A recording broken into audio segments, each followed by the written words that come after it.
ಓದೋಣ. ಆಮೋಸನ ಪ್ರವದನೆ ಗ್ರಂಥ ಅದರ 9ನೇ ಅಧ್ಯಾಯದ 11ನೇ ವಚನದಿಂದ 15ನೇ ವಚನದವರೆಗೂ. Book of Amos chapter 9 verse 11 to 15, 15ನೇ ವಾಕ್ಯದವರೆಗೂ ಓದಿಕೊಳ್ಳೋಣ. ಎಸ್. ಆ ದಿನದಲ್ಲಿ ನಾನು ದಾವೀದನ ಬಿದ್ದು ಹೋಗಿರುವ ಗುಡಿಸಲನ್ನು ಎತ್ತಿ ಅದರ ಕಂಡಿಗಳನ್ನು ಮುಚ್ಚುವೆನು. ನನ್ನ ಜನರು ಏದೋಮಿನ ಮಿಕ್ಕ ಭಾಗವನ್ನು, ಯೆಹೋವನ ಪ್ರಜೆ ಎನಿಸಿಕೊಂಡಿದ್ದ ಸಕಲ ಜನಾಂಗಗಳನ್ನು ಸ್ವಾಧೀನ ಮಾಡಿಕೊಳ್ಳುವ ಹಾಗೆ ಹಾಳಾದದ್ದನ್ನು ನಾನು ನಿಲ್ಲಿಸಿ ಪೂರ್ವ ಕಾಲದಲ್ಲಿದ್ದಂತೆ ಅದನ್ನು ತಿರುಗಿ ಕಟ್ಟಿಸುವೆನು ಎಂಬುದಾಗಿ ಈ ಕಾರ್ಯಗಳನ್ನು ನೆರವೇರಿಸುವ ಯೆಹೋವನು ನುಡಿದಿದ್ದಾನೆ. ಯೆಹೋವನು ಇಂತೆನ್ನುತ್ತಾನೆ, ಆಹಾ, ಮುಂದಿನ ಕಾಲದಲ್ಲಿ ಊಳುವವನು ಕೊಯ್ಯುವವನ ಹಿಂದೆ, ದ್ರಾಕ್ಷೆ ತುಳಿಯುವವನು ಬಿತ್ತುವವನ ಹಿಂದೆ ಒತ್ತಿಕೊಂಡು ಹೋಗುವರು. ಬೆಟ್ಟಗಳು ದ್ರಾಕ್ಷಾರಸವನ್ನು ಸುರಿಸುವವು, ಎಲ್ಲ ಗುಡ್ಡಗಳು ಕರಗುತ್ತವೋ ಎಂಬಂತಿರುವವು. ನಾನು ನನ್ನ ಜನರಾದ ಇಸ್ರಾಯೇಲರ ದುರವಸ್ಥೆಯನ್ನು ತಪ್ಪಿಸುವೆನು. ಅವರು ಹಾಳು ಬಿದ್ದ ಪಟ್ಟಣಗಳನ್ನು ಪುನಃ ಕಟ್ಟಿ ಅವುಗಳಲ್ಲಿ ವಾಸಿಸುವರು. ದ್ರಾಕ್ಷಿಯ ತೋಟಗಳನ್ನು ಮಾಡಿಕೊಂಡು ಅವುಗಳ ದ್ರಾಕ್ಷಾ ರಸವನ್ನು ಕುಡಿಯುವರು. ಫಲವೃಕ್ಷಗಳನ್ನು ಬೆಳೆಯಿಸಿ ಅವುಗಳ ಹಣ್ಣುಗಳನ್ನು ತಿನ್ನುವರು. ನಾನು ಅವರನ್ನು ಸ್ವದೇಶದಲ್ಲಿ ನೆಲೆಗೊಳಿಸುವೆನು. ಅವರಿಗೆ ನಾನು ದಯಪಾಲಿಸಿದ ಸೀಮೆಯೊಳಗಿಂದ ಇನ್ನು ಮುಂದೆ ಯಾರು ಅವರನ್ನು ಕಿತ್ತು ಹಾಕರು. ಇದು ನಿನ್ನ ದೇವರಾದ ಯೆಹೋವನ ನುಡಿ. ಇನ್ನು ಮುಂದೆ ಯಾರು ಅವರನ್ನ ಕಿತ್ತು ಹಾಕರು, ಇದು ನಿನ್ನ ದೇವರಾದಂಥ ಯೆಹೋವನ ನುಡಿ.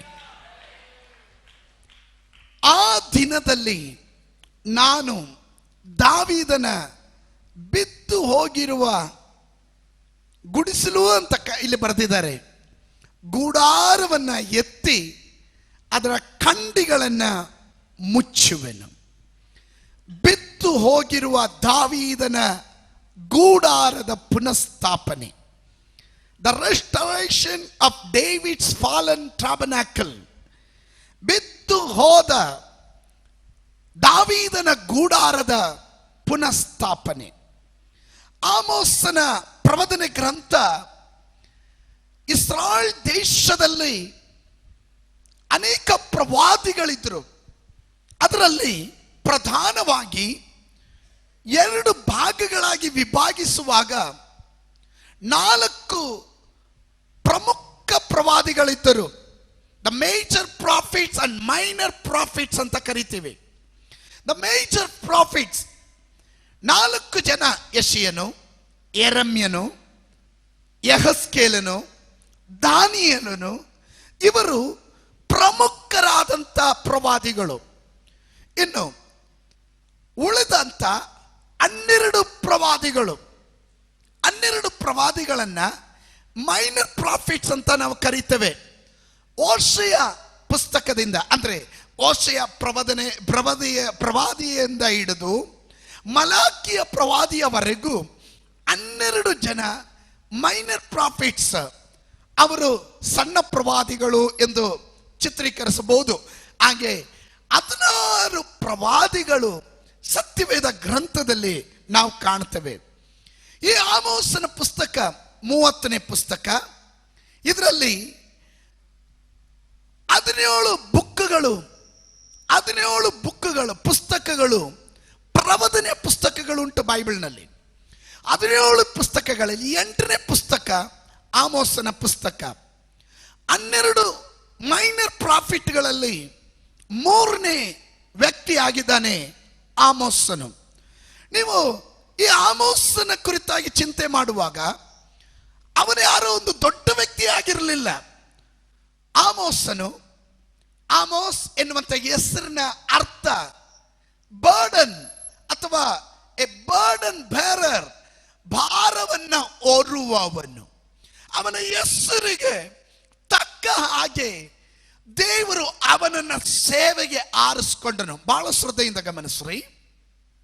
ಆಮೋಸನು ತಾನು ದೇವರ ನ್ಯಾಯ ತೀರ್ಪನ್ನ ಖಂಡಿತವಾಗಿ ಘೋಷಿಸಿದಂತ ಪ್ರವಾದಿಗಳಲ್ಲಿ ಒಬ್ಬನಾಗಿದ್ದನು.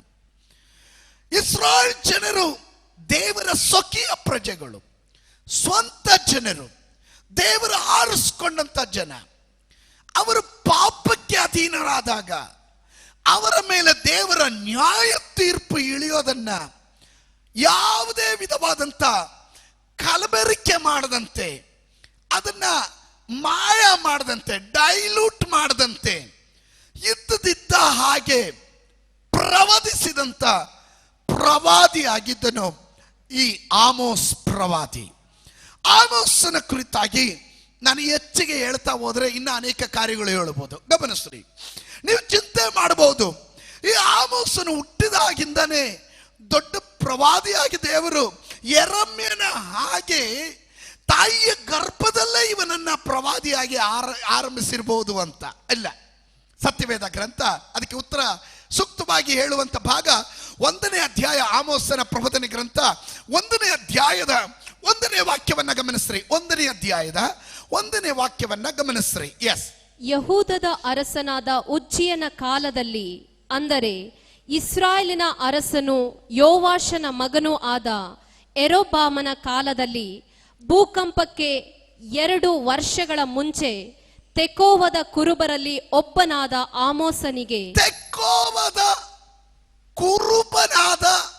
ಕುರುಬರಾದವರಲ್ಲಿ ಒಬ್ಬನಾದಂಥ ಆಮೋಸನಿಗೆ, ಅಲ್ಲಿ ನೀವು ಗಮನಿಸ್ರಿ, ಯಹೂದ ಅರಸನ ಕುರಿತಾಗಿಯೂ ಇಸ್ರಾಯೇಲ್ ಅರಸನ ಕುರಿತಾಗಿಯೂ ಪ್ರಸ್ತಾಪ ಮಾಡಲ್ಪಟ್ಟಿದೆ.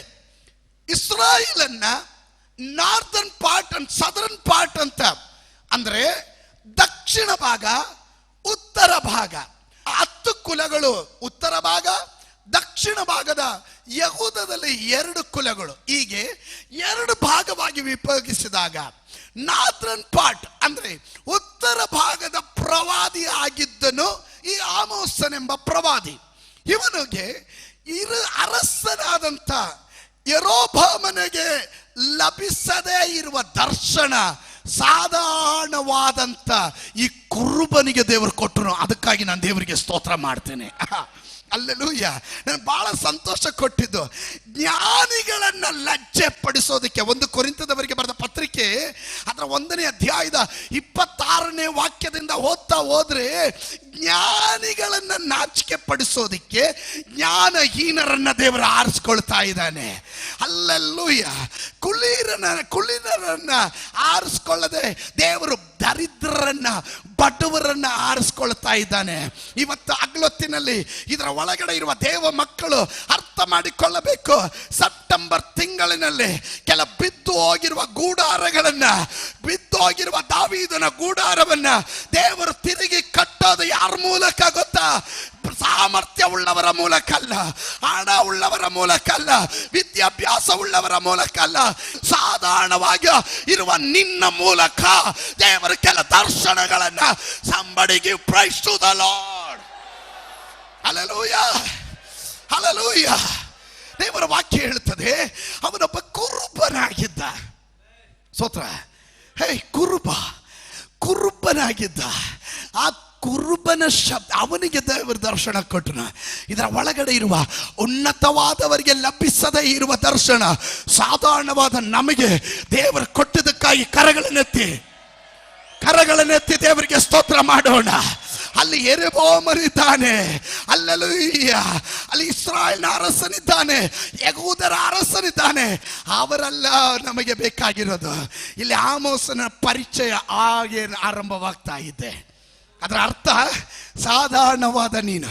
ಕೆಲವರು ಹೇಳ್ತಾರೆ, ಓ ನನ್ನಿಂದ ಏನು ಪ್ರಯೋಜನ, ನನಗೆ ವಿದ್ಯಾಭ್ಯಾಸ ಇಲ್ಲ, ನನಗೆ ಸೌಂದರ್ಯ ಇಲ್ಲ, ನನ್ನನ್ನು ಯಾರೂ ರೆಕಗ್ನೈಸ್ ಮಾಡೋದಿಲ್ಲ, ನಾನು ಯಾರಿಗೂ ಬೇಡ. ಇವತ್ತು ನಿನ್ನ ಮುಖಭಾವ ಬದಲಾವಣೆ ಆಗಲಿ, ನಿನ್ನ ಚಿಂತೆಗಳು ಬದಲಾವಣೆ ಆಗಲಿ. ದೇವರು ಹುಡುಕೋದು ಎಲ್ಲ ಉಳ್ಳವನನ್ನಲ್ಲ, ಸಾಮರ್ಥ್ಯ ಉಳ್ಳವನನ್ನಲ್ಲ ದೇವರು ಹುಡುಕೋದು. ಅಜ್ಞಾನಿಗಳಾಗಿರುವ ನಿನ್ನನ್ನು ದೇವರ ಜ್ಞಾನ ನಿನ್ನ ಒಳಗಡೆ ಒದಗಿಸಿ ಪರಲೋಕದ ದರ್ಶನ ಅವನು ನಿನಗೆ ಕೊಡುತ್ತಾನೆ. ಅವನ ಶಬ್ದ ನಿನ್ನ ಬಾಯಲ್ಲಿ ಅವನು ಇಡುವಂತನಾಗಿದ್ದಾನೆ. ನಂಬುವವರು ಮಾತ್ರ ಆಮೇಲೆ ಹೇಳ್ರಿ. Get ready church, get ready. You are not a ordinary person. ನೀನೊಂದು ಸಾಧಾರಣ ವ್ಯಕ್ತಿ ಅಲ್ಲ. ನಿನ್ನ ಕುಟುಂಬ ಸಾಧಾರಣವಾಗಿರಬಹುದು, ನಿನ್ನ ಮನೆತನ ಸಾಧಾರಣವಾಗಿರಬಹುದು, ನಿನ್ನ ಸಮೂಹದ ಜನ ನೀನು ಸಾಧಾರಣವಾದವನಂತ ಸಾಧಾರಣವಾದವಳಂತ ಹೇಳಬಹುದು. ಆದರೆ ದೇವರಿಗೆ ದರ್ಶನ ಕಾಣುವವರು ಯಾರಾದರೂ ಇದ್ದಾರಾ ಎಂದು ಹುಡುಕ್ತಾ ಇದ್ದಾನೆ. ದರ್ಶನ ಕೆಲವರ ಒಳಗಡೆ ಒದಗಿಸೋದಕ್ಕೆ ದೇವರು ಇವತ್ತು ನಿನ್ನನ್ನು ಆರಿಸ್ಕೊಳ್ತಾ ಇದ್ದಾನೆ. ಸ್ತೋತ್ರ, ಸ್ತೋತ್ರ. ಸಾಧಾರಣವಾದವನು ಅಸಾಧಾರಣವಾದ ಮಾತು, ಸಾಧಾರಣವಾದ ಕುರುಬನ ಬಾಯಿಯಲ್ಲಿ ಬರುವಂಥದ್ದು ಅಸಾಧಾರಣವಾದ ದೈವ ಶಬ್ದ. ಸ್ತೋತ್ರ. ಇದನ್ನು ಕೇಳಿದ ತಕ್ಷಣ ಕೆಲವರು ಹೇಳಿದೆ, ಅಟ್ಟೆಪ್ಪಾಡಿ ಏನಾದರೂ ಇದ್ರೆ ಇಲ್ಲಿ ಬೇಡ, ಅದು ಇದು ಇಲ್ಲಿ ಬೇಡ, ಬೆತೇಲ್ನಲ್ಲಿ ಬೇಡ, ಹೋಗು, ಅಲ್ಲೋಗು, ಅಲ್ಲೋಗು, ಬೇರೆ ಕಡೆ ಹೋಗು, ನಮ್ಮ ಹತ್ರ ಬೇಳೆ ಬೇಯೋದಿಲ್ಲ. ಸ್ತೋತ್ರ. ಅಂತ ಯಾಜಕರ ಮುಂದೇನು ಘಂಟಾಘೋಷವಾಗಿ ಮಾತಾಡೋದಕ್ಕೆ ನೋಡ್ರಿ ನೋಡ್ರಿ ನೋಡ್ರಿ ನೋಡ್ರಿ. ಈ ಆಮೋಸನ ಕುರಿತು ಒಂದೆರಡು ಮಾತು ಹೇಳ್ಬಿಟ್ಟು ನಾನು ವಿಷಯಕ್ಕೆ ಹೋಗ್ತೀನಿ. ಗಮನಿಸ್ರಿ. 7ನೇ ಅಧ್ಯಾಯ 14 ಮತ್ತು 15ನೇ ವಾಕ್ಯ. 14-15. ಆಮೋಚನು ಅಮಚ್ಯನಿಗೆ ಪ್ರತ್ಯುತ್ತರವಾಗಿ, ನಾನು ಪ್ರವಾದಿಯಲ್ಲ. ನಾನು ಪ್ರವಾದಿಯಲ್ಲ, ಪ್ರವಾದಿ ಮಂಡಲಿಗೆ ಸೇರಿದವನೂ ಅಲ್ಲ. ಸ್ತೋತ್ರ. ಅಂದ್ರೆ ಅರ್ಥ ಏನು ಗೊತ್ತಾ? ಪ್ರವಾದಿ ಫ್ಯಾಮಿಲಿಯಲ್ಲಿ ಹುಟ್ಟು ಬಂದವನು ಅಲ್ಲ, ನೀನು ಪಾಸ್ಟರ್ ಅಲ್ಲ, ಪಾಸ್ಟರ್ ಕುಟುಂಬದಲ್ಲಿ ಹುಟ್ಟು ಬೆಳೆದವನು ಅಲ್ಲ ಒಂದು ಪಕ್ಷ, ನೀನು ಸುವಾರ್ಥಿಕನೂ ಅಲ್ಲ, ಸುವಾರ್ಥಿ ಕುಟುಂಬದಲ್ಲಿ ಹುಟ್ಟು ಬಂದವನು ಅಲ್ಲ ಒಂದು ಪಕ್ಷ, ನ್ಯೂ ಬಾರ್ನ್ ಈಗ ತಾನೇ ಯೇಸುವನ್ನು ಅರ್ಥ ಮಾಡ್ಕೊಂಡು ದೇವರನ್ನ ಸೇವೆ ಮಾಡೋದಕ್ಕೆ ಬಂದಂಥ ವ್ಯಕ್ತಿ ಆಗಿರ್ಬೋದು. ಇಲ್ಲಿ ಹೇಳ್ತಾ ಇದ್ದಾನೆ ನೋಡ್ರಿ, ಆಮೋಸನು ಅಮಚ್ಯನಿಗೆ ಹೇಳ್ತಿರುವಂಥ ಮಾತು, ಅಲ್ಲಲ್ಲಿಯ ನಾನು ಪ್ರವಾದಿಯೂ ಅಲ್ಲ, ಪ್ರವಾದಿಯ ಮಂಡಳದವನು ಅಲ್ಲ, ಅಂದ್ರೆ ಪ್ರವಾದಿಯ ಟ್ರೈನಿಂಗ್ ತಗೊಂಡವನ ಅಲ್ಲ, ನನಗಿದಕ್ಕೆ ಯೋಗ್ಯತೆ ಇಲ್ಲ. ನಾನು ಕೇವಲ ಯಾರು ಗೊತ್ತಾ? ನೋಡ್ರಿ, ನಾನು ಗೊಲ್ಲನು, ಹತ್ತಿ ಹಣ್ಣು ಕೀಳುವವನು. ಸ್ತೋತ್ರ. ಗೊಲ್ಲ, ಗೊಲ್ಲ ಅಂದ್ರೆ ಏನು? ದನ ಕಾಯೋನು, ಕುರಿ ಮೇಯಿಸೋ ಕುರುಬ. ಸ್ತೋತ್ರ. ಅವನಂತೂ ಒಂದೇ ಇದರಲ್ಲಿ ಇರಲಿಲ್ಲ, ಡಿಫ್ರೆಂಟ್ ವೆರೈಟಿಯಲ್ಲಿ ಕುರಿನೂ ಇದೆ ಅವನ ಮಂದೆಯಲ್ಲಿ, ಅವನ ಕುರುಬಾನೂ ಆಗಿದ್ದಾನೆ, ಗೊಲ್ಲನೂ ಆಗಿದ್ದಾನೆ, ದನಾನು ಕಾಯ್ತಾನೆ. ಕೆಲವರೆಲ್ಲ ನಿಮ್ಮನ್ನು ಕುರಿತು ಹೇಳ್ಬೋದು, ನೀನು ಏನಕ್ಕೆ ಇದೆಯೋ ಹೋಗಿ ಎಲ್ಲಾದ್ರೂ ದನ ಕಾಯಿ ಹೋಗು ಅಂತ. ಸ್ತೋತ್ರ. ಹಾಗೆ ಯಾರಾದ್ರೂ ನಿಮ್ಗೆ ಹೇಳಿದ್ರೆ ದನ ಕಾಯಿ ಹೋಗಂದ್ರೆ ಹೇಳು, ಯೇಸುವೆ ಇವರು ದನ ಕಾಯಿ ಅಂತ ಹೇಳ್ತಿದ್ದಾರೆ, ದನ ಕಾಯೋದಾದ್ರೂ ಸರಿ, ನಿನ್ನ ಕೃಪೆ ನನ್ನನ್ನು ಕಾಯಿಲಿ, ನಿನ್ನ ದರ್ಶನ ನನ್ನಲ್ಲಿ ಒಳಗಡೆ ಇಡು.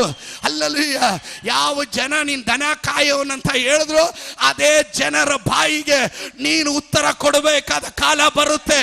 ನಿನ್ನ ಬಾಯಿಯಲ್ಲಿ ದೇವರು ವಚನವನ್ನ ಇಡುತ್ತಾ ಇದ್ದಾನೆ. ಗಮನಿಸಿ. ಓದಿ. ಯೆಹೋವನು ನನ್ನನ್ನು ಮಂದೆ ಕಾಯುವವರಿಂದ ತಪ್ಪಿಸಿ, ನೀನು ಹೋಗಿ ನನ್ನ ಜನರಾದ ಇಸ್ರಾಯೇಲರಿಗೆ ಪ್ರವಾದನೆ ಮಾಡು ಎಂದು ನನಗೆ ಅಪ್ಪಣೆ ಕೊಟ್ಟನು. ಈಗ ಯೆಹೋವನ ವಾಕ್ಯವನ್ನು ಕೇಳು, ಇಸ್ರಾಯೇಲರಿಗೆ ವಿರುದ್ಧವಾಗಿ ಪ್ರವಾದನೆ ಮಾಡಬೇಡ, ಈಸಾಕನ ವಂಶಕ್ಕೆ ಖಂಡನೆಯಾಗಿ ಬಾಯೆತ್ತಬೇಡ ಎಂದು ನೀನು ಹೇಳಿದ ಕಾರಣ ಯೆಹೋವನು. ಈಗ ಏನ್ ಹೇಳ್ತಾ ಇದ್ದ ಗೊತ್ತಾ? ಅವ್ರೇನಾದ್ರೂ ಮಾಡ್ಕೊಂಡು ಹೋಗ್ಲಿ ಬಿಡು, ಅವ್ರನ್ನ ಖಂಡಿಸ್ಬೇಡ. ಸ್ತೋತ್ರ. ಈಗ ಪ್ರವಾದಿಗಳಿಗೆ ಕಷ್ಟ ಹಂಗೆ, ಅವನು ಬಂದವಾಗ ಅವನು ನಿನ್ನ ಕೊರತೆ ಹೇಳಂಗೆ ಇಲ್ಲ. ಕೊರತೆ ಹೇಳಿದ್ರೆ ಅವತ್ತು ನೆಕ್ಸ್ಟ್ ಮೀಟಿಂಗ್ ಬರೋದೇ ಇಲ್ಲ. ಈ ಸ್ತೋತ್ರ ಹೇಳದೇ ಇದ್ದಾಗಲೇ ನನಗೆ ಅರ್ಥ ಆಯಿತು. ಹಲ್ಲೆಲೂಯ. ದೇವರ ವಾಕ್ಯ, ಆಮೋಸನ ಪ್ರವಾದನೆ ಗ್ರಂಥ ಎನ್ನುವುದು ದೇವ ಜನರ, ಇಸ್ರಾಯೇಲ್ ಜನರ ಜಡ್ಜ್ಮೆಂಟ್, ನ್ಯಾಯ ತೀರ್ಪಿನ ಕುರಿತು ಮಾತನಾಡುವ ಪ್ರವಾದನೆ. ಈ ಪ್ರವಾದಿನ ಕಂಡ್ರೆ ಯಾರಿಗೂ ಇಷ್ಟ ಆಗಲ್ಲ. ಫಸ್ಟ್ ಆಫ್ ಆಲ್ ಇವನೊಬ್ಬ ಕುರುಬ, ಗೊಲ್ಲ. ಸ್ತೋತ್ರ.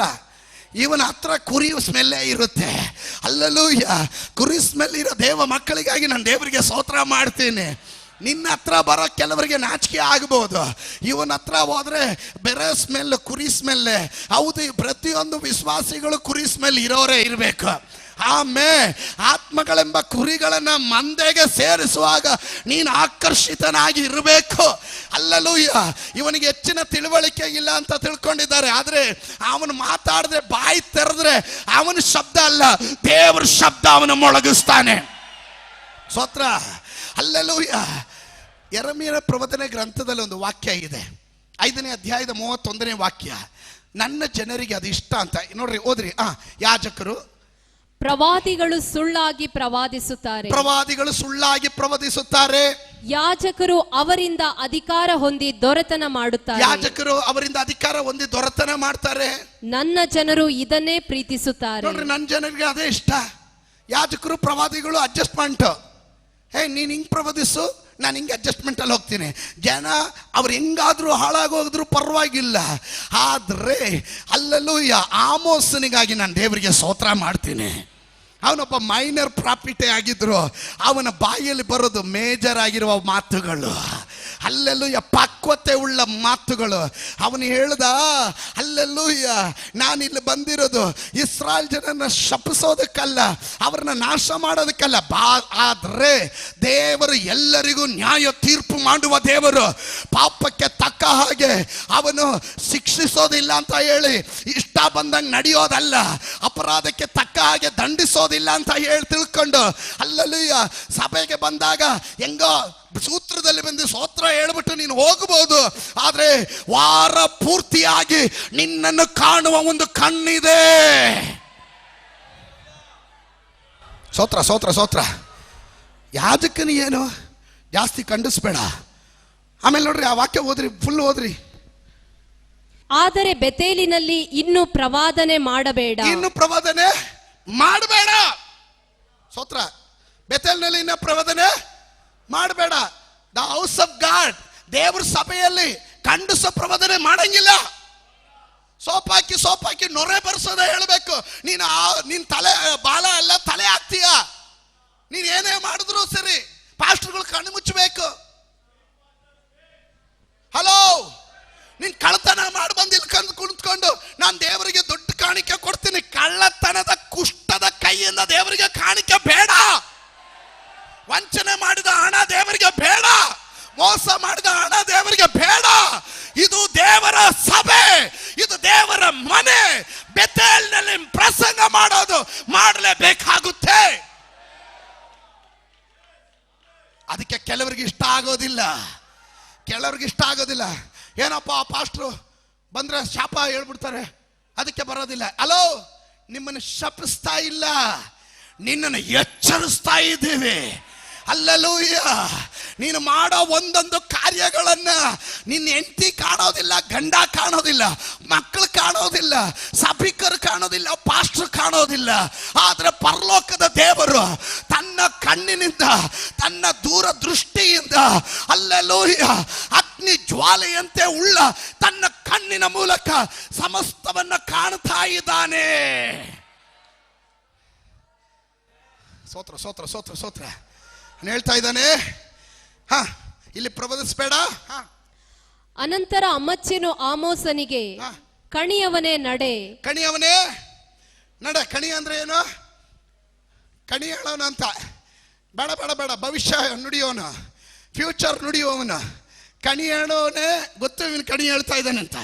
ನಾಳೆ ಸಂಭವಿಸಲಿಕ್ಕೆ ಕಾರ್ಯ ಹೇಳ್ತಾ ಇದ್ದಾನೆ ಅಂತ ಗೊತ್ತು, ಆದ್ರೆ ಇಲ್ಲೇ ಹೇಳ್ಬೇಡ. ಕಣಿಯವನೇ ನಡೆ, ಯಹೂದ ದೇಶಕ್ಕೆ ಓಡಿ ಹೋಗು. ಎಲ್ಲಿಗೆ? ನೀನು ಉತ್ತರದಲ್ಲಿ ಇದೀಯಾ, ದಕ್ಷಿಣಕ್ಕೆ ಹೋಗು. ಉತ್ತರದಲ್ಲಿ ಬೇಡ, ನಮ್ಮಲ್ಲಿ ಬೇಡ, ನಮ್ಮನೆಗೆ ಬೇಡ. ಅದು ಸ್ತೋತ್ರ. ಅಲ್ಲೇ ಪ್ರವಾದನೆ ಮಾಡುತ್ತಾ ಹೊಟ್ಟೆ ಹೊರಕೋ. ನೀನ್ ಏನಕ್ಕೆ ಪ್ರವಾದನೆ ಮಾಡ್ತೀಯ? ಹೊಟ್ಟೆ ತುಂಬಿಸ್ಕೊಳಕ್ಕೆ. ಅಲ್ಲೋಗಿ ಏನಾದ್ರೂ ಮಾಡ್ಕೋ. ನಮ್ಮಲ್ಲಿ ಬೇಡ. ಯಾರು ಹೇಳ್ತಾ ಇರೋದು? ಯಾಜಕನ ಹೇಳ್ತಾ ಇದ್ದಾನೆ. ಯಾರಿಗೆ ವಿರುದ್ಧವಾಗಿ ಹೇಳ್ತಾ ಇದ್ದಾನೆ? ಪ್ರವಾದಿ, ದೇವರು ಆರಿಸಿದಂತ, ದೇವರು ದರ್ಶನ ಕೊಟ್ಟಂತ, ದೇವರು ಶಬ್ದ ಕೊಟ್ಟಂತ ಪ್ರವಾದಿ ಬಳಿಯಲ್ಲಿ ಹೇಳ್ತಾ ಇದ್ದಾನೆ. ನೀನು ಏನಾದ್ರೂ ಇದ್ರೆ ದಕ್ಷಿಣದ ಯಹೂದ ಸೀಮೆಗೆ ಹೋಗು, ಅಲ್ಲೋಗಿ ನೀನು ಪ್ರವಾದನೆ ಮಾಡು. ಅಲ್ಲಿ ನೀನು ಹೊಟ್ಟೆನ ಹೊರ್ಕೋ, ನೀನು ಏನಾದ್ರೂ ಮಾಡ್ಕೋ, 4 ಕಾಸು ಮಾಡ್ಕೋ, ಮನೆ ಕಟ್ಕೋ, ನೀನು ಚೆನ್ನಾಗಿ ಇತ್ಕೊಂಡ್ಬಿಡು. ಆದ್ರೆ ಇಲ್ಲಿ ಬೇಡ. ಆದ್ರೆ ಆಮೋಸನು ಹಣಕ್ಕಾಗಿಯೋ, ಸ್ಥಾನಕ್ಕಾಗಿಯೋ, ಪದವಿಗಾಗಿಯೋ ನೋಡಲಿಲ್ಲ. ಅವನ ಕರ್ತನು ಹೇಳೋದನ್ನ ಕಂಠಾಘೋಷವಾಗಿ ಹೇಳಿದ ಪ್ರವಾದಿ ಆಗಿದ್ದನು ಆಮೋಸನು. ಸತ್ಯ ಪ್ರವಾದಿಗಳು ಎದ್ದೇಳಬೇಕು. ಹಲ್ಲೆಲೂಯಾ. ಮಾಲಿಶ್ ಮಾಡಿ ಬಿಡ್ತಾರೆ. ಯಾವುದಾದ್ರೂ ರೀತಿಯಲ್ಲಿ ಬಾ, ಹೆಂಗಾದ್ರೂ ಬಾ, ನನ್ನ ಸಭೆಗೆ ಮಾತ್ರ ಮೆಂಬರ್ ಆಗಿರು, ಡೋಂಟ್ ಗೋ ಎನಿವೇರ್. ಸ್ತೋತ್ರ. ನೀನು ಏನು ಬೇಕಾದ್ರೆ ಮಾಡೋದಲ್ಲ ಅನಾಚಾರ, ಮನೆ ಮುಂದೆ ಬೃಂದಾವನ ಅಂದ ಹಾಗೆ ಮಾಡೋದೆಲ್ಲ ಮಾಡಿ ಇಲ್ಲಿ ಬಂದಾಗ ದೇವ ದೂತನ ತರ ಬಂದು ಕುತ್ಕೊಂಡು ಹೋಗ್ಬೇಡ, ಭೂತ. ದೇವರ ದೃಷ್ಟಿಯಲ್ಲಿ ನೀನು ಭೂತಾನೆ.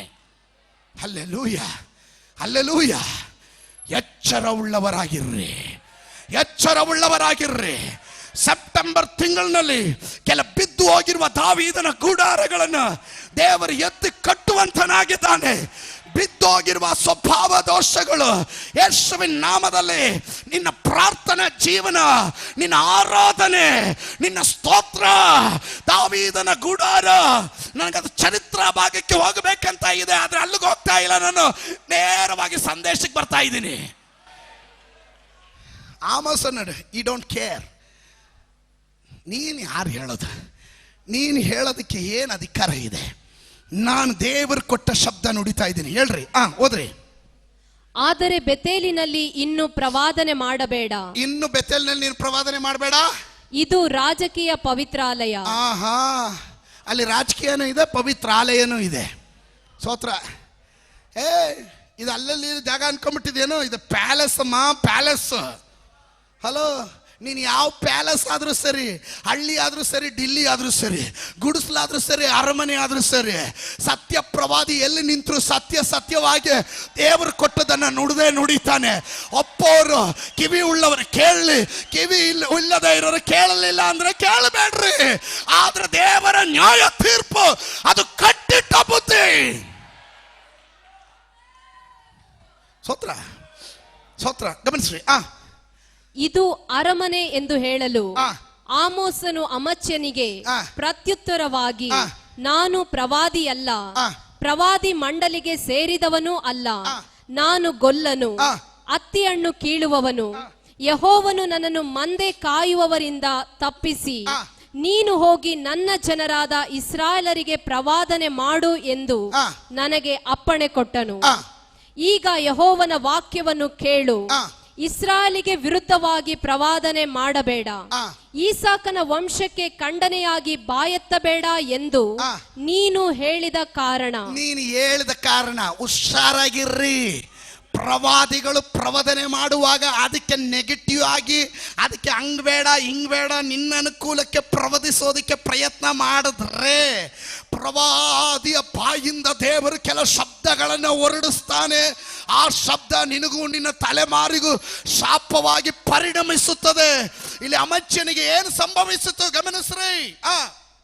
ಯೆಹೋವನು ಇಂತೆನ್ನುತ್ತಾನೆ, ನಿನ್ನ ಹೆಂಡತಿಯು ಈ ಪಟ್ಟಣದಲ್ಲಿ ಸೂಳೆಯಾಗುವಳು, ನಿನ್ನ ಗಂಡು ಹೆಣ್ಣು ಮಕ್ಕಳು ಖಡ್ಗದಿಂದ ಹತರಾಗುವರು, ನಿನ್ನ ದೇಶವನ್ನು ಶತ್ರುಗಳು ನೂಲೆಳೆದು ಬಾಗಿಸಿಕೊಳ್ಳುವರು, ನೀನಂತೂ ಅಪವಿತ್ರ ದೇಶದಲ್ಲಿ ಸಾಯುವಿ, ಇಸ್ರಾಯೇಲು ಸ್ವದೇಶದಿಂದ ಸೆರೆಯಾಗಿ ಒಯ್ಯಲ್ಪಡುವುದು ಖಂಡಿತ ಎಂಬುದಾಗಿ ಹೇಳಿದನು. ಸ್ತೋತ್ರ. ಆಮೆನ್. ಯಾರು ಏನೇ ಹೇಳಿದ್ರು ಆದಾದ ಕಾಲಗಳಲ್ಲಿ ದೇವರು ಕೊಡುವ ಆಲೋಚನೆಗಳನ್ನು ದೇವ ಸೇವಕರು ಯಾವುದೇ ಮುಚ್ಚು ಮರೆ ಇಲ್ಲದೆ ಪೂರ್ಣ ಬಲದಿಂದ ಪೂರ್ಣ ಶಕ್ತಿಯಿಂದ ಕೂಗಿ ಹೇಳಲೇಬೇಕು. ಅದನ್ನು ಎದುರಿಸುವವನ ಅವನ ತಲೆಮಾರಿಗೂ ಬೀಳುತ್ತೆ. ಆದರೆ ಆಮೋಸನ ಅಂಥವನಲ್ಲ, ದೈವ ಶಬ್ದವನ್ನು ಘಂಟಾಘೋಷವಾಗಿ ಮಾತನಾಡ್ದ. ಇನ್ನು ಗಮನಿಸ್ರಿ. ಈಗ ನೋಡ್ರಿ, ನನ್ನ ವಿಷಯಕ್ಕೆ ಬರ್ತೇನೆ. ದೇವರು ನಮ್ಮ ಪಾಪವನ್ನ ಕ್ಷಮಿಸೋದಿಲ್ಲ, ಅವನು ಖಂಡಿಸ್ತಾನೆ. ನೀನು ಮನ ತಿರುಗಿದ್ರೆ ಅವನು ಕ್ಷಮಿಸ್ತಾನೆ. Praise God. ದೇವರ ವಾಕ್ಯ ಹೇಳ್ತದೆ, ನನ್ನ ಕೋಪವು ಕ್ಷಣ ಮಾತ್ರ, ನನ್ನ ಪ್ರೀತಿಯು ನನ್ನ ಕೃಪೆಯು ಶಾಶ್ವತವಾದದ್ದು. ಹಲ್ಲೆಲೂಯಾ. 1ನೇ ಅಧ್ಯಾಯದಿಂದ 8ನೇ ಅಧ್ಯಾಯ ಅಥವಾ 9ನೇ ಅಧ್ಯಾಯದ 10 ವಾಕ್ಯಗಳವರೆಗೂ ಆ ನ್ಯಾಯ ತೀರ್ಪಿನ ಕುರಿತು ಮಾತನಾಡಿದ ದೇವರು ಈಗ 11ನೇ ವಾಕ್ಯಕ್ಕೆ ಬಂದಾಗ ಅವನು ವಾಗ್ದಾನ ನೆನಪು ಮಾಡ್ಕೊಂಡು ಹೇಳ್ತಾ ಇದ್ದಾನೆ, ಆದರೆ ನಾನು ಎಲ್ಲವನ್ನ ನಾಶ ಮಾಡೋದಿಲ್ಲ, ಒಂದು ಗುಂಪಿನ ಜನರ ಮೇಲೆ ನನಗೊಂದು ಪ್ರತ್ಯೇಕ ಕರುಣೆ ಇದೆ. ಆ ಗುಂಪಿನ ಜನರಿಗಾಗಿ ನಾನು ದೇವರಿಗೆ ಸ್ತೋತ್ರ ಮಾಡ್ತೇನೆ. ಅವರು ಯಾರಂದ್ರೆ ಸಾಧಾರಣ ಜನರಲ್ಲ, ಅವರು ದಾವೀದನ ವಂಶದವರು. ಏನು ದಾವೀದನ ವಂಶದ ಪ್ರತ್ಯೇಕತೆ ಏನು? ದೇವರ ವಾಕ್ಯ ಹೇಳುತ್ತದೆ, ಅಪೊಸ್ತಲ ಕೃತ್ಯಗಳು 13:22, ಅವನು ದೇವರಿಗೆ ಒಪ್ಪುವ ಮನಸ್ಸುಳ್ಳ ಮನುಷ್ಯ. ದೇವರ ಮನಸ್ಸು ಅವನು ಚೆನ್ನಾಗಿ ಅರ್ಥ ಮಾಡಿಕೊಂಡವನಾಗಿದ್ದಾನೆ. ಅವನಿಗೆ ಗೊತ್ತು ದೇವರಿಗೆ ಬೇಕಾಗಿರೋದು ಅಲ್ಲಲ್ಲಿಯ ಮೋಶೆಯ ಗುಡಾರದಲ್ಲಿ, ದೇವ ದರ್ಶನದ ಗುಡಾರದಲ್ಲಿ ಅಲ್ಲಲ್ಲಿಯ ಕುರಿಗಳ ರಕ್ತ, ದನಗಳ ರಕ್ತ, ಪಾರಿವಾಳದ ರಕ್ತ, ರಕ್ತಗಳಿಂದ ನೈವೇದ್ಯಗಳನ್ನ, ಯಜ್ಞಗಳನ್ನು ಅರ್ಪಿಸುವ ದಾವೀದನ ಗುಡಾರ ಹಾಗಲ್ಲ. ದಾವೀದನ ಗುಡಾರ ಅವನ ಅಂಗಳದಲ್ಲಿ ಪ್ರವೇಶ ಮಾಡುವಾಗಲೇ ಸ್ತೋತ್ರ, ಆರಾಧನೆ, ಪ್ರಾರ್ಥನೆ.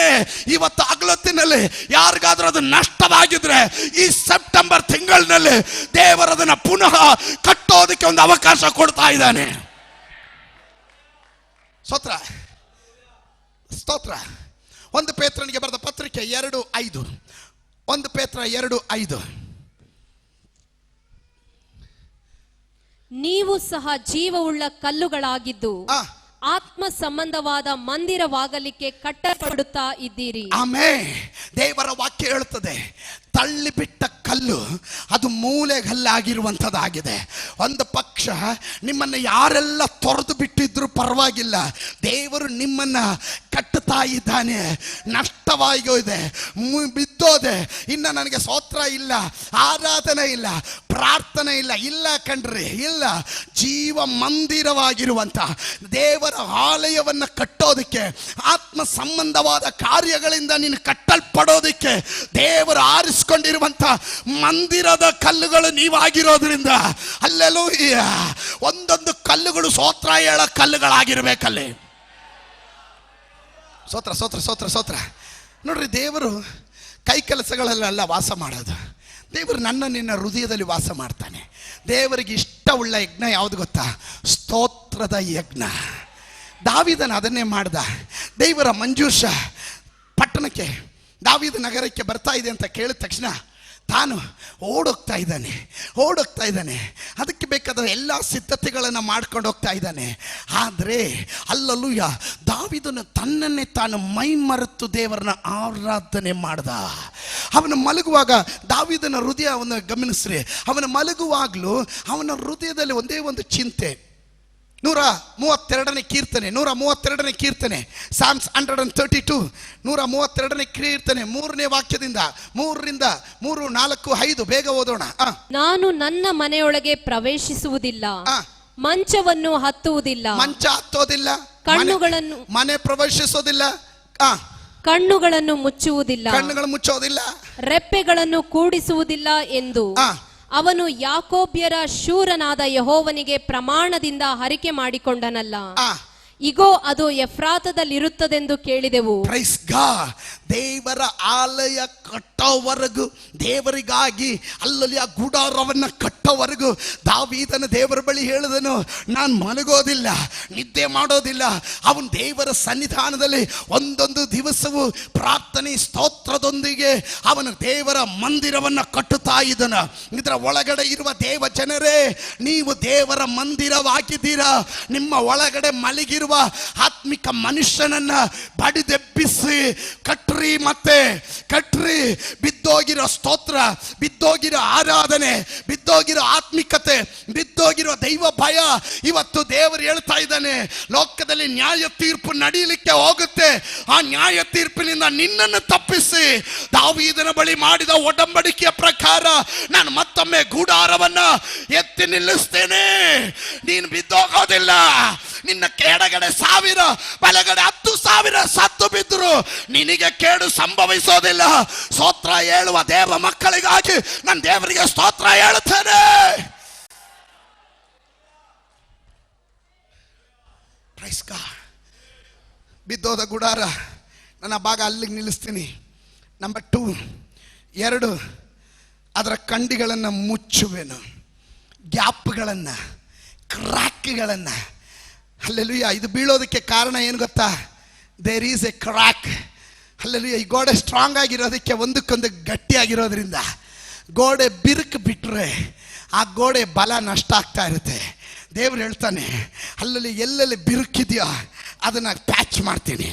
ಇದರ ಒಳಗಡೆ ಇವತ್ತು ಈ ಸೆಪ್ಟೆಂಬರ್ ತಿಂಗಳಲ್ಲಿ ದೇವರು ಹೇಳ್ತಾ ಇದ್ದಾನೆ, ಸಭೆ ಒಳಗಡೆ ಎಲ್ಲಾದರೂ ಬಿರುಕಿದ್ರೆ ಆ ಬಿರುಕುಗಳನ್ನು ನೀನು ಎಚ್ಚರಗೊಳ್ಳೋದಕ್ಕೆ ಇದು ಪ್ರವಾದನೆಯ ಶಬ್ದ. ಬಿರುಕು ಬಿರುಕು ಅನ್ಕೊಂಡು ನೀನು ಬಿರುಕಿನಿಂದ ದೂರ ಇದ್ರೆ, ನೀನು ದೇವರ ಕೈಗೆ ಸಿಗದೆ ತಪ್ಪಿಸ್ಕೊಂಡ್ರೆ ದೇವರು ನಿನ್ನನ್ನು ಫಿಲ್ ಮಾಡೋದಿಲ್ಲ. ಹಲ್ಲೆಲೂಯ. ಬಿದ್ದೋಗಿರುವ ದಾವೀದನ ಗುಡಾರವನ್ನ ಕರ್ತನು ಎತ್ತಿ ನಿಲ್ಲಿಸುವಾಗ ಆ ಗುಂಡಿಗಳನ್ನು ಮುಚ್ಚುತ್ತಾನೆ, ಆ ಹಳ್ಳಗಳನ್ನು ಮುಚ್ಚುತ್ತಾನೆ, ಆ ಕ್ರ್ಯಾಕ್ಗಳನ್ನು ಫಿಲ್ ಮಾಡ್ತಾನೆ, ಆ ಬಿರುಕುಗಳನ್ನು ಅವನು ಭರ್ತಿ ಮಾಡ್ತಾನೆ. ಕಾರಣ ಏನು ಗೊತ್ತಾ? ನಿನ್ನನ್ನು ಸ್ಟ್ರಾಂಗ್ ಮಾಡಿ ನಿಲ್ಲಿಸೋದಕ್ಕೆ, ನೀನೊಂದು ಸ್ಟ್ರಾಂಗ್ ಪಿಲ್ಲರ್ ಆಗಿ ನಿಲ್ಲೋದಕ್ಕೆ ದೇವರು ಅತಿಶಯ ಮಾಡಲಿಕ್ಕೆ ಹೋಗ್ತಾ ಇದ್ದಾನೆ. ಈ ಸೆಪ್ಟೆಂಬರ್ ತಿಂಗಳು ಕೆಲ ಬಿರುಕುಗಳನ್ನ ದೇವರು ಫಿಲ್ ಮಾಡ್ತಾನೆ. ದೇವರ ಪ್ರವಾದಿ ಎಂಬ ಸ್ಥಾನದಲ್ಲಿ ನಿಂತು ನಾನು ಕೂಗಿ ಹೇಳ್ತಾ ಇದ್ದಾನೆ, ಬಿರುಕು ಮುಚ್ಚುವ ಸಮಯದಲ್ಲಿ ನೀನ್ ಕೈಗೆ ಸಿಗದೆ ಹೋದ್ರೆ ಕಡೆವರೆಗೂ ನೀನ್ ಕೈಗೆ ಸಿಗಲ್ಲ. ನಿನ್ನ ನಷ್ಟ ನಿನಗೆ ನಷ್ಟ. ಕಿವಿ ಉಳ್ಳವರು ಕೇಳಿ. ಬಿದ್ದಾಗಿರುವ ದಾವೀದನ ಗುಡಾರ, ಕಾರಣ ದೇವರ ವಾಗ್ದಾನ ದಾವೀದನ ಮೇಲೆ ಇರೋದ್ರಿಂದ. ಶುಭ ನಮ್ಮ ಹಸ್ತ ಜವನಗ ಜನ. ಏನದು ವಾಗ್ದಾನ? ದೇವರು ಹೇಳಿದನು. 2 ಸಮುವೇಲನ ಪುಸ್ತಕ 7:16 Book of 2 Samuel chapter 7 verse 16. ನಿನ್ನ ಮನೆಯು ಅರಸುತನವು ಸದಾಕಾಲ ಸ್ಥಿರವಾಗಿರುವವು, ನಿನ್ನ ಸಿಂಹಾಸನವು ಶಾಶ್ವತವಾಗಿರುವುದು ಎಂಬುದೇ. Price the lord. ನಿನ್ನೊಟ್ಟಿಗೆ ಮಾಡಿರುವ ವಾಗ್ದಾನ. ದಾವೀದನೇ, ನೀನು ಮರ್ತಿದ್ರು ನಾನು ಮರೆಯೋದಿಲ್ಲ. ಈ ಸಭೆಗೆ ದೇವರು ಮಾಡಿರೋ ವಾಗ್ದಾನಗಳು ಒಂದು ಪಕ್ಷ ನೀನು ಮರ್ತರು, ನನ್ನ ದೇವರು ಮರ್ತಿಲ್ಲ. ನನ್ನ ದೇವರು ಮರ್ತಿಲ್ಲ. ಹಳೇ ಸಾನ್ನಿಧ್ಯಾನ, ಹಳೇ ದೈವ ಕೃಪೆ, ಹಳೇ ದಾಹ, ಹಳೇ ಪ್ರೀತಿ, ಹಳೇ ಸ್ತುತಿ, ಹಳೇ ಪ್ರಾರ್ಥನೆ, ದೇವರ ರಾಜ್ಯ ಎಂಬ ತವಕ ನಿನ್ನ ಒಳಗಡೆ ದೇವರು ಹುಟ್ಟಿಸುವ ತಿಂಗಳಾಗಿದೆ ಈ ಸೆಪ್ಟೆಂಬರ್ ತಿಂಗಳು. ಬಿರುಕುಗಳನ್ನ ಅವನು ಮುಚ್ಚುವ ತಿಂಗಳಾಗಿದೆ. ಕೊರತೆಗಳನ್ನ ಕ್ಷಮಿಸುವ ತಿಂಗಳು, ಬಲಹೀನತೆಗಳನ್ನು ಕ್ಷಮಿಸುವ ತಿಂಗಳು. ಹಲ್ಲೆಲೂಯಾ.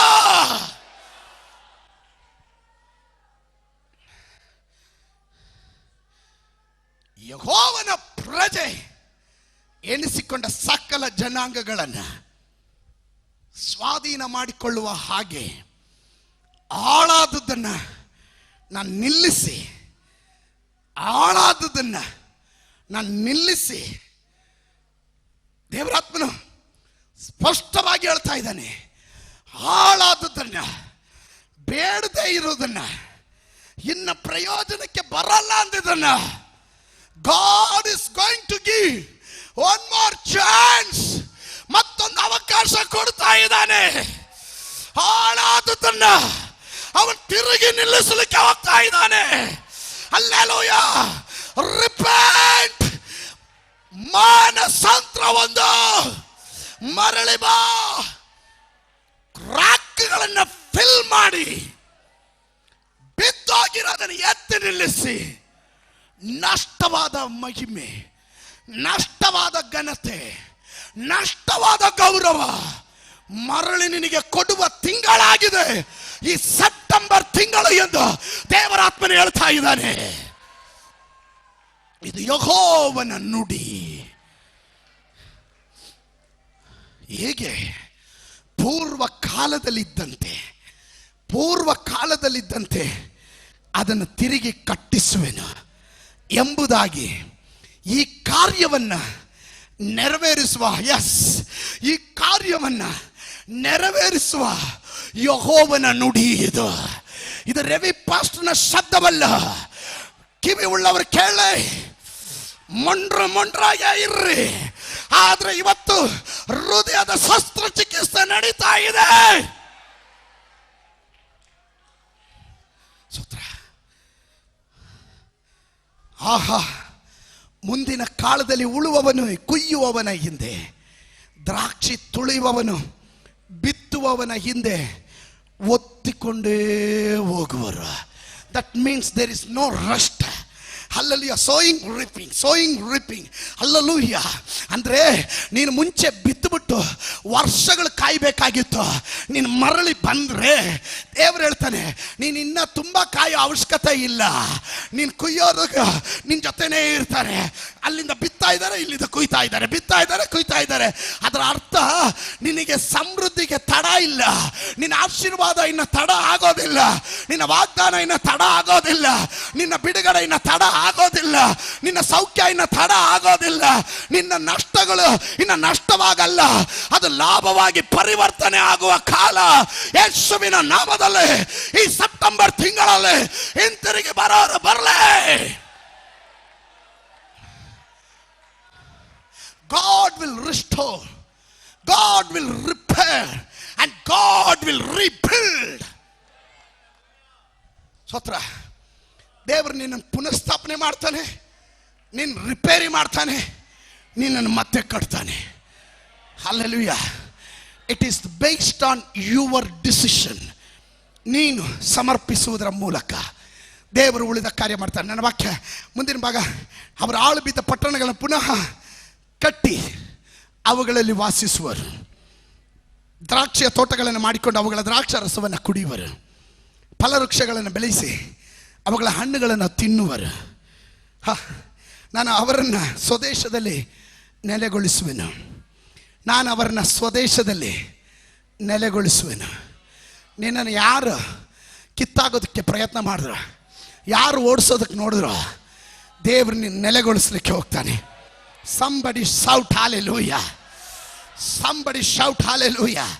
ಯಾರು ನಿನ್ನನ್ನು ಕಿತ್ತಾಕದಂತೆ, ಯಾರು ನಿನ್ನನ್ನು ಈ ಬಾಂಧವ್ಯದಿಂದ ಬೇರ್ಪಡಿಸದಂತೆ, ಹಲ್ಲೆಲೂಯ, ನಿನ್ನನ್ನು ದೇವರೊಟ್ಟಿಗೆ ಬೆಸೀಲಿಕ್ಕೆ ಹೋಗ್ತಾ ಇದ್ದಾನೆ. ದೇವರೊಟ್ಟಿಗೆ ಬೆಸೀಲಿಕ್ಕೆ ಹೋಗ್ತಾ ಇದ್ದಾನೆ. ಸಮರ್ಪಣೆ ಉಳ್ಳವರು ತಟ್ಟನೆ ಎದ್ದು ನಿಂತ್ಕೊಳ್ರಿ. ದೇವರ ವಾಕ್ಯ ಹೇಳ್ತದೆ, ಅವರಿಗೆ ನಾನು ದಯಪಾಲಿಸಿದ ಸೀಮೆಯೊಳಗಿಂದ ಇನ್ನು ಮುಂದೆ ಯಾರು ಅವರನ್ನು ಕಿತ್ತು ಹಾಕರು. ಇನ್ನು ಮುಂದೆ ಯಾರು ಚಾಡಿ ಹೇಳಕ್ ಬರೋದಿಲ್ಲ. ಯಾರು ನನಗೆ ಬೇಡದೇ ಇರುವಂತ ಅಲ್ಲಲಿಯ ಅಪನಂಬಿಕೆಯ ಮಾತುಗಳನ್ನು ಹೇಳೋದಕ್ಕೆ ಆಗೋದಿಲ್ಲ. ನನ್ನ ನಂಬಿಕೆಯನ್ನು ಅಲ್ಲಾಡಿಸೋಕೆ ಆಗೋದಿಲ್ಲ. ನಾನು ದೇವರ ಸಭೆ, ನಾನು ದೇವರ ರಾಜ್ಯ, ನಾನು ನನ್ನ ಕುಟುಂಬವು, ನಾವು ಯೆಹೋವನನ್ನೇ ಸೇವಿಸ್ತೇವೆ. ಹಲ್ಲೆಲೂಯ. ರಿಬಿಲ್ಡ್. ದೇವರು ತಿರುಗಾ ನಿನ್ನನ್ನು ಕಟ್ಟಲಿಕ್ಕೆ ಹೋಗ್ತಾ ಇದ್ದಾನೆ. God is giving A second chance. ಈ ವರ್ಷದ 2013ನೇ ಇಸವಿ 9ನೇ ತಿಂಗಳ ಆರಂಭದ ದಿವಸ, ಆರಂಭದ ಗಂಟೆಗಳಲ್ಲಿ ಪರಿಶುದ್ಧಾತ್ಮನು ಹೇಳ್ತಾ ಇದ್ದಾನೆ, ಹಲ್ಲೆಲೂಯ. ಬಿದ್ದೋಗಿರುವ ನಿನ್ನ ಆತ್ಮಿಕ ಜೀವನವನ್ನ ದೇವರು ಪುನರಾವರ್ತಿ ಎತ್ತಿ ನಿಲ್ಲಿಸಲಿಕ್ಕೆ ಹೋಗುತ್ತಾನೆ. ನಷ್ಟವಾದ ಮಹಿಮೆ, ನಷ್ಟವಾದ ಗೌರವ, ನಷ್ಟವಾದ ಸ್ಥಾನ, ನಷ್ಟವಾದ ಆಶೀರ್ವಾದ, ನಷ್ಟವಾದ ಅಭಿಷೇಕ ದೇವರು ವಾಪಸ್ ಕೊಡಲಿಕ್ಕೆ ಹೋಗ್ತಾ ಇದ್ದಾನೆ. ಯಾರ್ಯಾರು ನಂಬುತ್ತೀರೋ ಕರಗಳನ್ನೆತ್ತಿ ದೇವರ ಬಳಿ ಹೇಳ್ರಿ, ಐ ವಿಲ್ ಕಮ್ ಬ್ಯಾಕ್. ನಾನು ವಾಪಸ್ ಬರುತ್ತೇನೆ.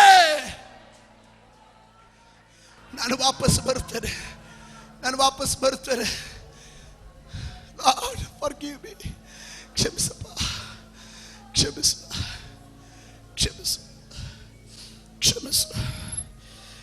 ಇನ್ನು ಯಾರು ನಿನ್ನನ್ನು ಕಿತ್ತಾಕಕ್ಕಾಗಲ್ಲ. ಒಂದು ಶತ್ರು ನಿನ್ನನ್ನು ಮುಟ್ಟಕ್ಕಾಗಲ್ಲ. ಒಂದು ರೋಗಕ್ಕೆ ನಿನ್ನನ್ನು ಮುಟ್ಟಕ್ಕಾಗಲ್ಲ.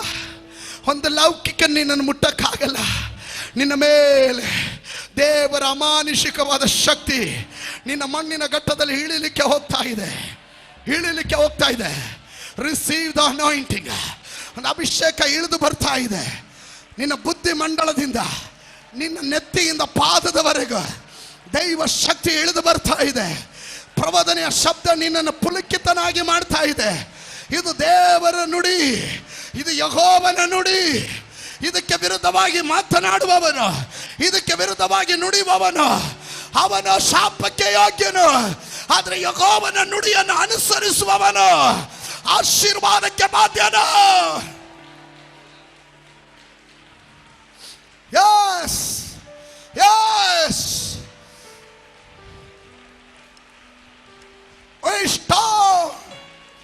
Restore your people. Restore your people. ನಿನ್ನ ಜನರನ್ನು ಪುನಃ ಸ್ಥಾಪಿಸು. Give them one more chance. ದೇವಾ, ಇನ್ನೊಂದು ಅವಕಾಶ. ಬಿದ್ದು ಆಗಿರೋ ಸ್ಥಳದಿಂದ ಎಬ್ಬಿಸು, ಎಬ್ಬಿಸು. Rise up, rise up. ಅವ್ರನ್ನ ಎಬ್ಬಿಸು. ನನ್ನ ನೀತಿವಂತನು 7 ಸಾರಿ ಬಿದ್ದರು, ಅವನು ನೆಲಸಮ ಆಗೋದಿಲ್ಲ, ಆಗೋದಿಲ್ಲ, ಆಗೋದಿಲ್ಲ. ನನ್ನ ದೇವರ ಅದಕ್ಕೆ ಅನುಮತಿ ಕೊಡೋದಿಲ್ಲ.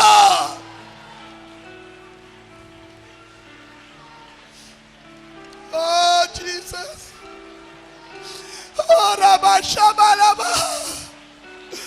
ದೇವರು ರಿಪೇರ್ ಮಾಡಲಿ, ದೇವರು ನಿನ್ನನ್ನು ಕೆತ್ತಲಿ, ದೇವರು ನಿನ್ನನ್ನು ಶುದ್ಧಿ ಮಾಡಲಿ, ದೇವರು ನಿನ್ನ ಪಾಪಗಳನ್ನು ಕ್ಷಮಿಸಲಿ, ದೇವರು ನಿನ್ನ ಅಪರಾಧಗಳನ್ನು ಕ್ಷಮಿಸಲಿ, ಗೊತ್ತಿಲ್ಲದೆ ಮಾಡಿರೋ ಎಲ್ಲವನ್ನ ದೇವರು ಕ್ಷಮಿಸಲಿ. ಈ ತಿಂಗಳು ನಿನ್ನ ಜೀವನದ ಟರ್ನಿಂಗ್ ಪಾಯಿಂಟ್ ಆಗಲಿ.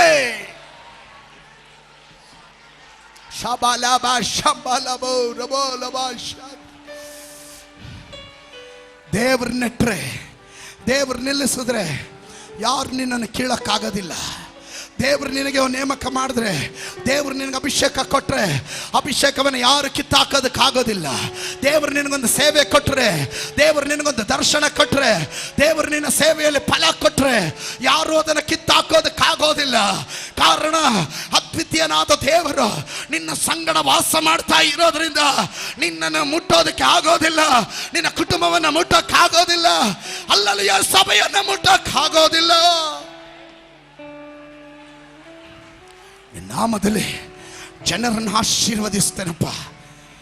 ಸೆಪ್ಟೆಂಬರ್ ತಿಂಗಳ ಆರಂಭದಿಂದ ನೀನು ರಿಪೇರ್ ಮಾಡಬೇಕಾದ್ರೆ ರಿಪೇರ್ ಮಾಡು, ರಿಸ್ಟೋರ್ ಮಾಡಬೇಕಾದ್ರೆ ರಿಸ್ಟೋರ್ ಮಾಡು, ರೀಬಿಲ್ಡ್ ಮಾಡಬೇಕಾದ್ರೆ ರೀಬಿಲ್ಡ್ ಮಾಡು. ನಿನ್ನ ನಾಮಕ್ಕೆ ಘನವನ್ನು ತರುವಂತರಾಗಿರಲಿ. ತಂದೆ ಕುಮಾರ ಪರಿಶುದ್ಧಾತ್ಮ ನಾಮದಲ್ಲಿ ಜನರನ್ನು ಆಶೀರ್ವದಿಸ್ತಾನೆ. ಸಮಾಧಾನವಾಗಿ ಕಳಿಸ್ಕೊಡು. ನಿನ್ನ ಆಲೋಚನೆಗಾಗಿ ಸ್ತೋತ್ರ, ಸ್ತೋತ್ರ. ಯೇಸುವಿನ ನಾಮದಲ್ಲಿ ಬೇಡ್ತೇನೆ. ಜನ ಗಟ್ಟಿಯಾಗಿ ಹೇಳ್ರಿ, ಮತ್ತೊಮ್ಮೆ ಹೇಳ್ರಿ.